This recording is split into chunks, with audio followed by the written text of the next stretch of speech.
states within Russia. Safe from most external threats and encourage trade, their destruction that they wreaked within Russia was so severe that it outweighed the few benefits that they brought, such as the Volga trade.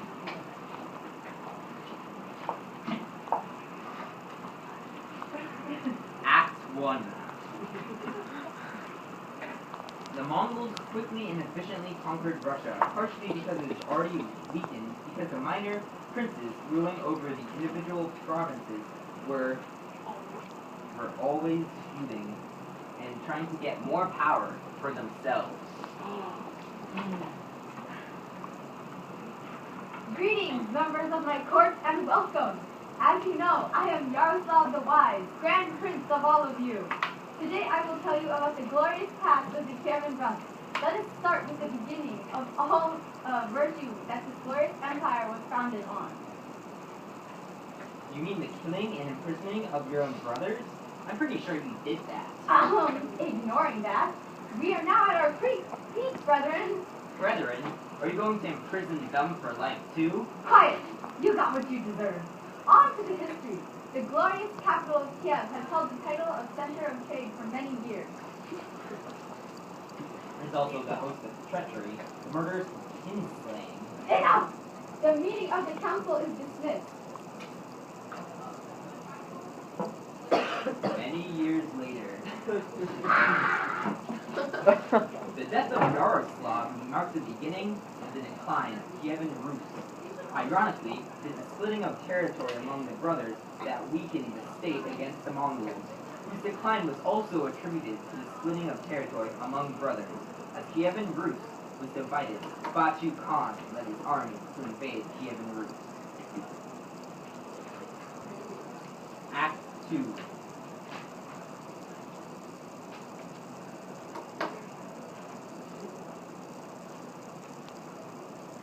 Many of the Russian princes did not choose to surrender to Batu Khan, and somewhat peacefully became part of the Mongol Empire.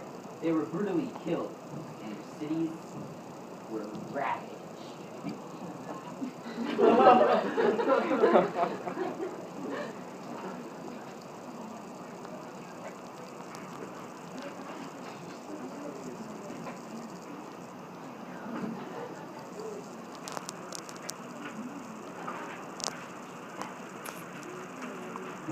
Some events in this scene may have been chronically rearranged to better suit our purposes.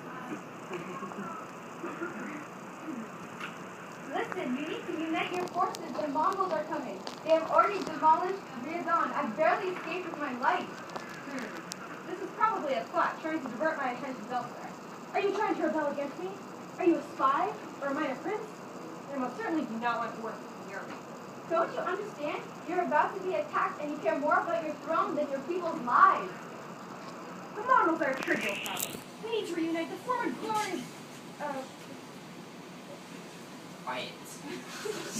The Mongols are a trivial problem.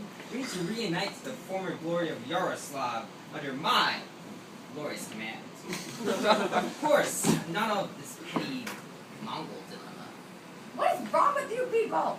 You should be worried. Haven't you heard from your contacts in Cuman? They must have told you of their military prowess.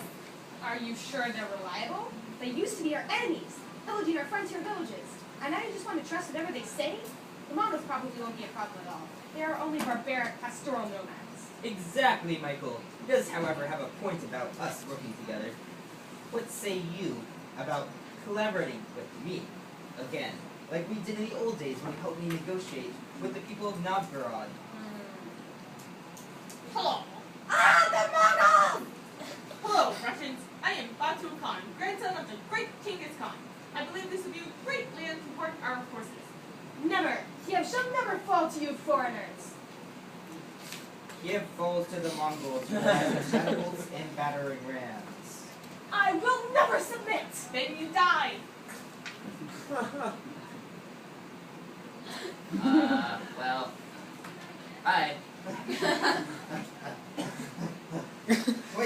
Wait a second. Where are my wife and kids? They're right behind me when I exited the palace. Could it be that they didn't get it out in time?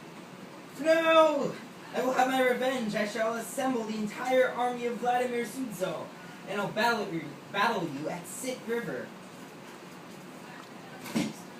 Unfortunately, Yuri did not get to exact revenge on Batu because his army got brutally massacred and he himself perished. No. Act 3. While the Mongols established social order within Russia after they conquered it and reinstated the Volga trade routes, they also had extremely harsh commerce taxes And punishments. on the peasants, which later caused problems.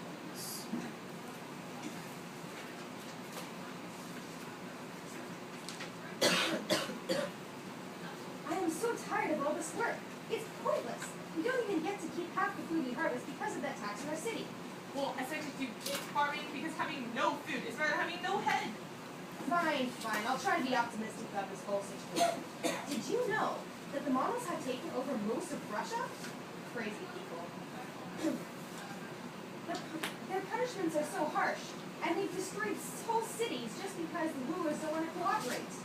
But there has been less thievery lately. Because of their strict laws and harsh punishments. I know, right? Oh, and did you hear? The Mongols are opening up the Volga trade route again. I suppose there's a plus in this situation. Just imagine the amazing stuff the merchants will have. Please, let me even have the money to buy a few bars of soap. Speaking of which, you stink. Oh, you know what? Who else thinks that Mongol coming over here with our lord to take the crops we harvested? Okay, peasants, let me see the crops for this season. Who are you calling peasant, you Mongol? I'm calling you peasants, crops, now. Fine. I'd say you don't really need the crops. You're getting a little plump around the middle. Do you know who I work for? He rules from the Urals to the Carpathian Mountains, up to the Black Sea and more. Oh yeah, that Khan who rules from Sarai Burke. Shows what you know. He moved the capital to near Volgograd. Now enough talk. Give me the crops. Now. No excuses. Fine.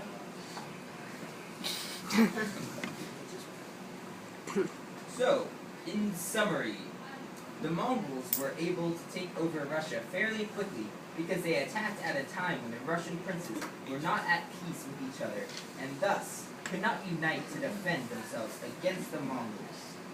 The Russian princes fought back at first, but were soon beaten by the Mongols, at which point some still tried to resist, which resulted in their cities being demolished. Their brutality was equal, or mostly equal or greater to the brutality against the Persians. Those who paid tribute to the Mongols were spared, but their lives were made very difficult, especially those of the serfs, whose few freedoms were almost entirely revoked by the Mongols. Okay.